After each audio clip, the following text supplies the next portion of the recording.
नमस्कार, श्री बालाजी एजुकेशन में आपका स्वागत है और मैं विजय लक्ष्मी आज आपको बताऊंगी कि रचना के आधार पर वाक्य रूपांतरण किस प्रकार से करते हैं। हमने पिछले पाठ में रचना के आधार पर वाक्य के भेद पढ़े हैं। उसमें हमने सीखा है कि सरल वाक्य कैसे बनते हैं, संयुक्त वाक्य कैसे बनते हैं और मिश्र वाक्य कैसे बनते हैं।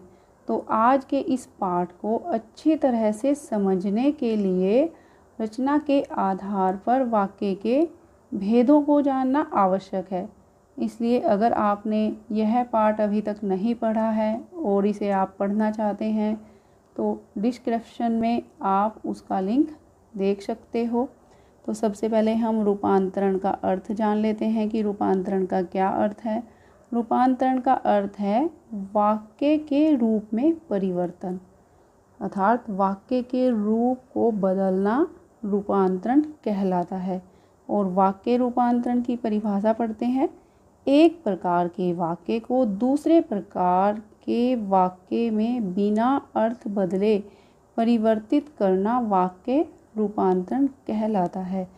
तो देखिए यहाँ पर ध्यान देने की बात है कि वाक्य का हमने रूप तो बदलना है लेकिन उसका अर्थ नहीं बदलना, अर्थात उसका अर्थ बिल्कुल पहले जैसा ही होना चाहिए, उसमें कोई परिवर्तन नहीं होना चाहिए। तो इसे हम वाक्य रूपांतरण कहते हैं। तो जो वाक्य रूपांतरण है वो किस प्रकार से किए जाते हैं, उसमें सरल से संयुक्त व मिश्र वाक्य बनाए जाते हैं, संयुक्त से सरल व मिश्र वाक्य बनाए जाते हैं और मिश्र वाक्य से सरल व संयुक्त वाक्य बनाए जाते हैं।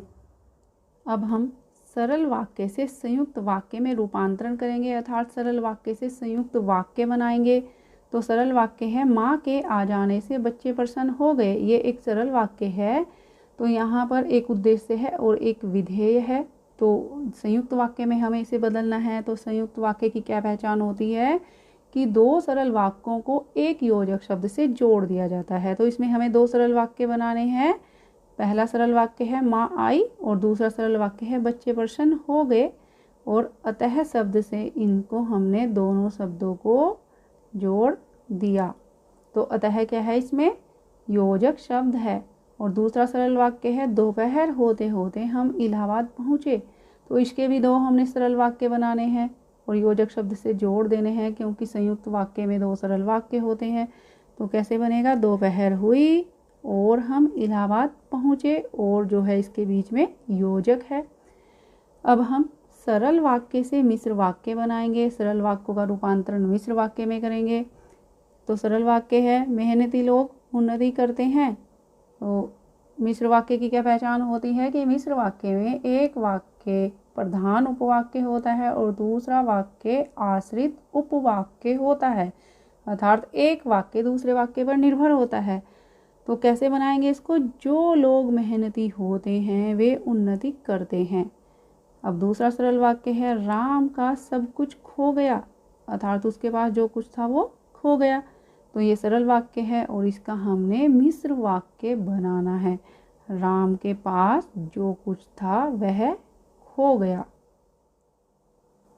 अब संयुक्त वाक्य से सरल वाक्य में रूपांतरण करेंगे, अर्थात संयुक्त वाक्य से सरल वाक्य बनाएंगे। तो संयुक्त वाक्य है, मुख्य अतिथि आए और कार्यक्रम शुरू हुआ। और इसका हमें एक सरल वाक्य बनाना है। सरल वाक्य में एक उद्देश्य होता है और एक विधेय होता है। तो कैसे बनाएंगे, मुख्य अतिथि के आते ही कार्यक्रम शुरू हो गया।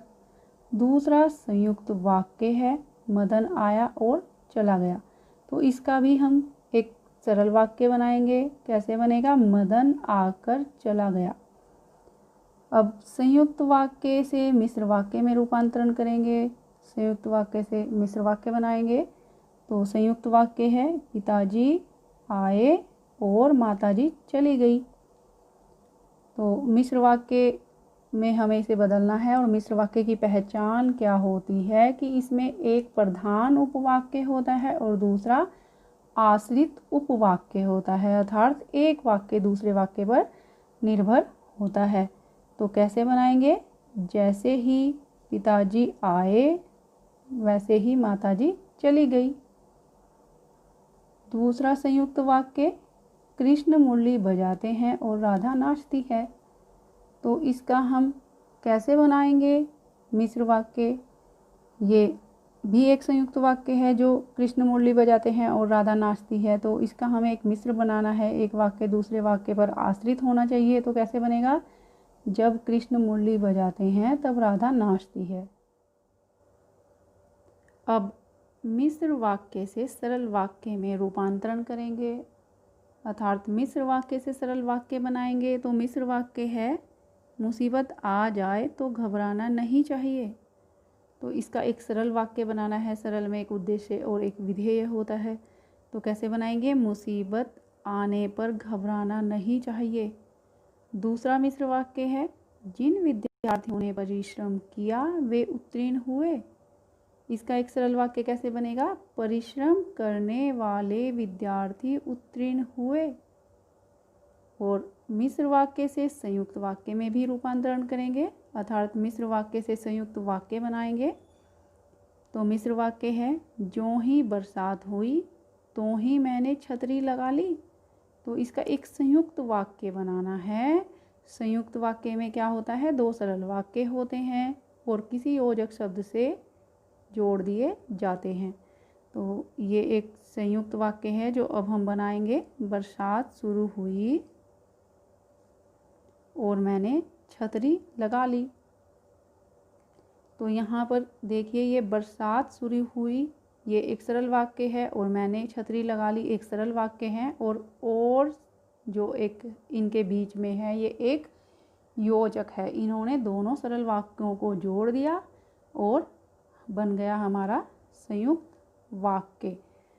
अब दूसरा मिश्र वाक्य है, जैसे ही मैंने खाना खाया वैसे ही मैं सो गया।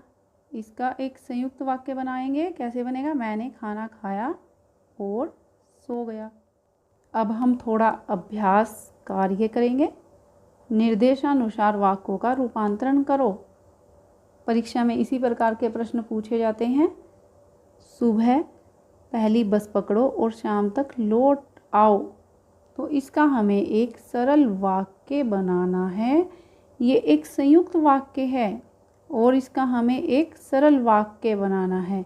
तो कैसे बनेगा, सुबह की पहली बस पकड़कर शाम तक लौट आओ। दूसरा वाक्य है, मंत्री बनने पर भी उसका व्यवहार पूर्ववत है। इसका अर्थ है कि वह मंत्री बन गया है लेकिन उसका व्यवहार पहले जैसा ही है।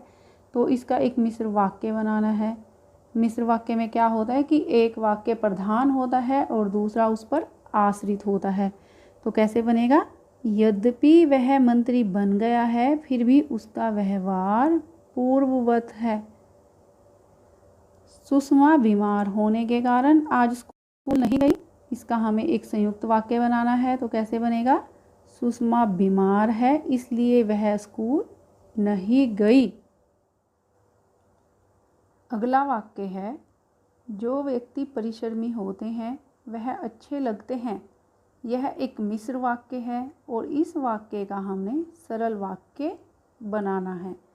सरल वाक्य में क्या होता है कि एक उद्देश्य होता है और एक विधेय होता है। तो कैसे बनेगा, परिश्रमी व्यक्ति अच्छे लगते हैं। सच बोलने वाले व्यक्ति को कोई नहीं हरा सकता।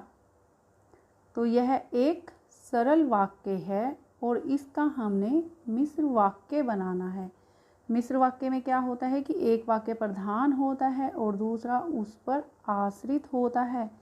तो कैसे बनाएंगे मिश्र वाक्य, जो व्यक्ति सच बोलता है उसे कोई नहीं हरा सकता। अगला वाक्य है, आप द्वार पर बैठकर उसकी प्रतीक्षा करें। यह एक सरल वाक्य है और इसका हमने संयुक्त वाक्य बनाना है।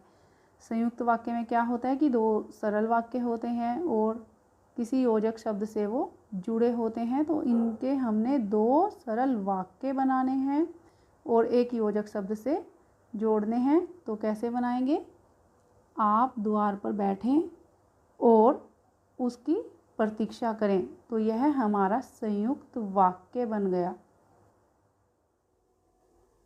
तो अब तक हमने एक वाक्य से दूसरा वाक्य बनाना सीखा है, अर्थात एक वाक्य का रूपांतरण दूसरे वाक्य में करना सीखा है। लेकिन परीक्षा में कभी कभी दो वाक्य या दो से अधिक वाक्य दिए होते हैं और उनसे हमें एक सरल वाक्य, एक मिश्र वाक्य या फिर एक संयुक्त वाक्य बनाने को कहा जाता है। तो यहाँ पर दो वाक्य दिए हुए हैं। लोग मंदिर में बैठे थे, वे भजन सुन रहे थे। तो इन दो वाक्यों से हम एक सरल वाक्य भी बनाएंगे, एक मिश्र वाक्य भी बनाएंगे और एक संयुक्त वाक्य भी बनाएंगे। तो दो वाक्य या दो से अधिक वाक्य से एक वाक्य बनाने को वाक्य संश्लेषण कहते हैं। संश्लेषण का अर्थ है मिलाकर एक करना, अर्थात दो से अधिक सरल वाक्यों को सार्थक रूप से मिलाना वाक्य संश्लेषण कहलाता है। वाक्य विश्लेषण इसके ठीक विपरीत होता है। इसके अंतर्गत एक सुगठित वाक्य को खंड खंड करके समझा जाता है, अर्थात अलग अलग करके समझा जाता है। तो ये जो दो वाक्य यहाँ पर दिए हुए थे, लोग मंदिर में बैठे थे, वे भजन सुन रहे थे, ये जो दो वाक्य दिए हुए हैं इनसे हम एक सरल वाक्य बनाते हैं। मंदिर में बैठे लोग भजन सुन रहे थे, ये हमारा सरल वाक्य बन गया। और इससे हम एक मिश्र वाक्य बनाएंगे तो कैसे बनेगा, जो लोग मंदिर में बैठे थे वे भजन सुन रहे थे। और इन्हीं दो वाक्यों से अब हम एक संयुक्त वाक्य भी बनाते हैं। लोग मंदिर में बैठे थे और भजन सुन रहे थे। तो आज हमने रचना के आधार पर वाक्य रूपांतरण करने सीखे कि किस प्रकार से वाक्यों को रूपांतरित किया जाता है। मैं आशा करती हूँ कि आपको यह अच्छे से समझ आए होंगे। फिर भी आप इनसे संबंधित कोई प्रश्न पूछना चाहते हैं तो आप कमेंट बॉक्स में लिखकर पूछ सकते हैं। धन्यवाद।